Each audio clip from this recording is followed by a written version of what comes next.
com que a alimentação, que sempre foi, de alguma maneira, um negócio, virasse objeto de especulação, por pessoas que têm tanto interesse em soja quanto eu posso ter por, sei lá o quê, qualquer outra coisa. Nenhum. Ou seja, é um ativo financeiro. É um ativo financeiro que reflete o que se passa nos mercados financeiros. Não há, aparentemente, é duro fazer previsões, né, mas não há razão para imaginar que essa especulação que foi forte, especialmente no início deste ano, cujo impacto já foi bastante reduzido, né, os preços já voltaram começaram a inflexionar, não há razão para imaginar que ela volte. O fato é que, até o ano passado, pelo menos, a estimativa da FAO, que é uma estimativa bastante aproximada, até um pouco grosseira no uso dos dados, nem dá para fazer diferente, não estou acusando a FAO, não. Estou dizendo que é difícil fazer essa estimativa mundial. Mas a maneira como a FAO mede fez com que ela, no ano passado, já botasse mais 75 milhões de famílias com dificuldade de acesso à alimentação, aos 850 que tinha antes. Isso quer dizer o seguinte: o famoso objetivo do milênio, modesto objetivo do milênio, não só não está sendo cumprido, como a situação se agravou, pelo menos no último ano. Isso é uma média mundial que não reflete, é o problema das médias, a realidade diferenciada dos países. Já sabemos que o Brasil, alguns outros países e regiões do mundo são exceções a esse movimento mais geral. E, sem querer aumentar a dose dos números, que já foi razoável hoje, só um gráfico bastante simples para mostrar que sim, era verdade. Havia um processo de elevação dos preços dos alimentos intenso, sobretudo nos lácteos, nos cereais e nas oleaginosas, e que no final de 2008, a partir de 2008, como vocês podem ver no final do quadro, já começou a apresentar uma inflexão. A pergunta, obviamente, bom, saído o contexto, passado esse momento em que houve uma gordura de natureza de especulação financeira e que parece que ela sumiu em parte, qual é o patamar em que esses preços vão ficar, se é que vão se estabilizar? E a questão principal, do meu ponto de vista, é saber se o resultado desse processo será um encarecimento relativo da alimentação. Ou seja, se nós estamos assistindo a uma recomposição de preço relativo, né? Todo mundo diz, e é verdade, uma parte desse aumento de preço que nós assistimos foi recuperação de preço do passado, né? Que reflete a famosa tendência secular de queda dos preços agrícolas. Agora, a pergunta é a questão é esta recomposição, incluindo a recomposição dos preços passados, né? Da queda da perda passada, se ela se mantém ou não. Se ela se mantiver, a perda passada será recomposta e os alimentos estarão num outro patamar de preço relativo. E aí nós estamos falando de outras questões, teremos que tratar de outras questões, mas isso é uma dúvida.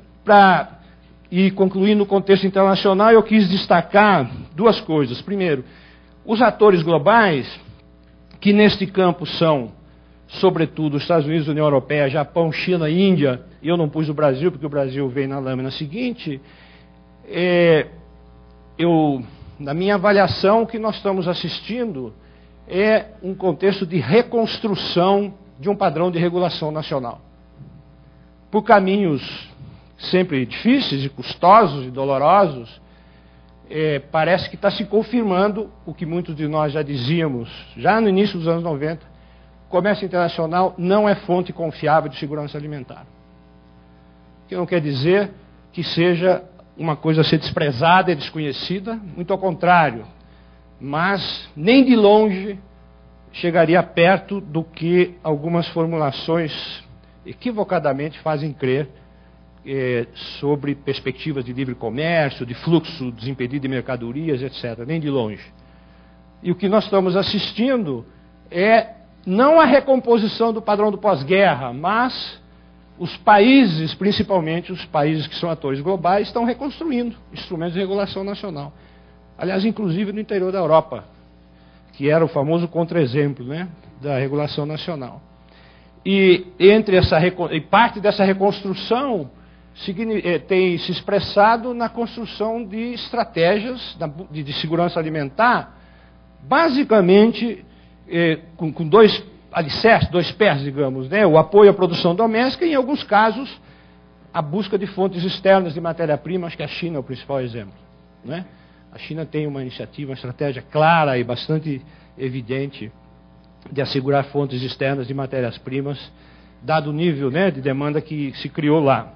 No caso da América Latina e Caribe, particularmente do Mercosul, o que se tem a destacar é que todos os países foram afetados por essa inflação de preços, embora de forma bastante diferenciada. A primeira reação imediata de todos foi o que se chama desgravamento, né, desgravação, perdão, das importações, facilitar as importações para enfrentar imediatamente a questão do abastecimento. Alguns adotaram restrições de exportações. Isso é o que há de homogêneo nas respostas, digamos, né, com diferença de grau.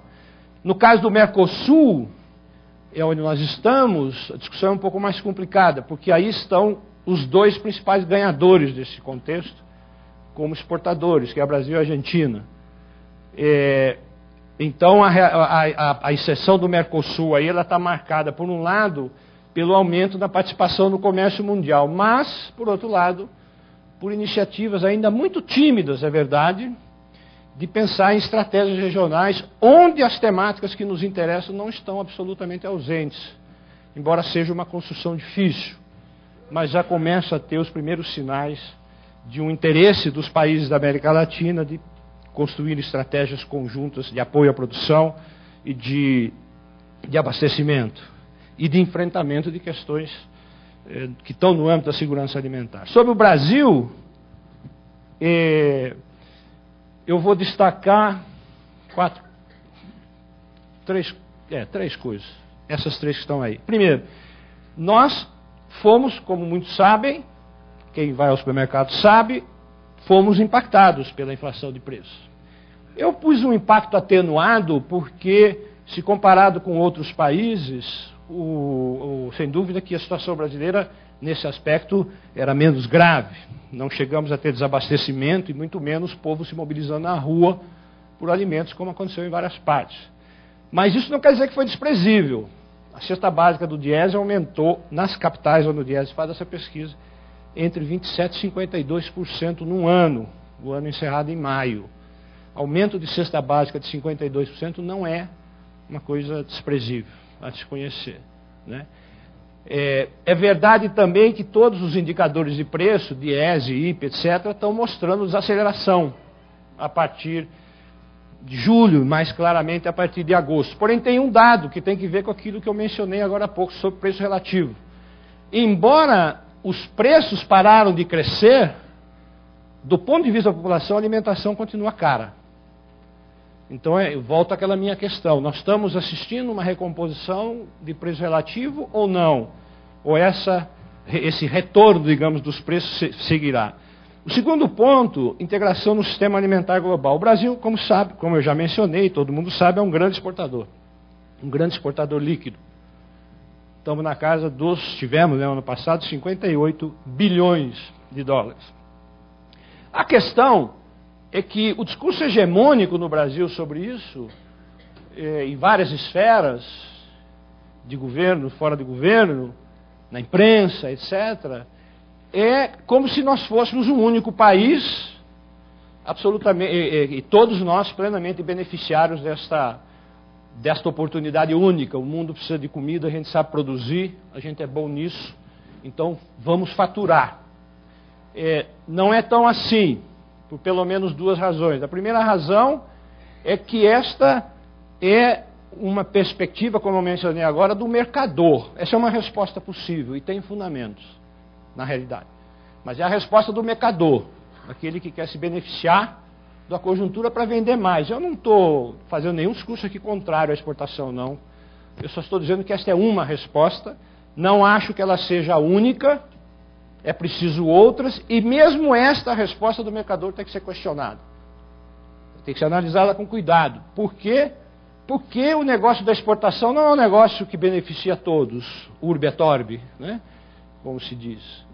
Qualquer olhada nos estudos mostram que esse também é um negócio, assim como o sistema alimentar global está sob um forte controle oligopólico de meia dúzia de grandes corporações, as exportações também, né? As exportações também.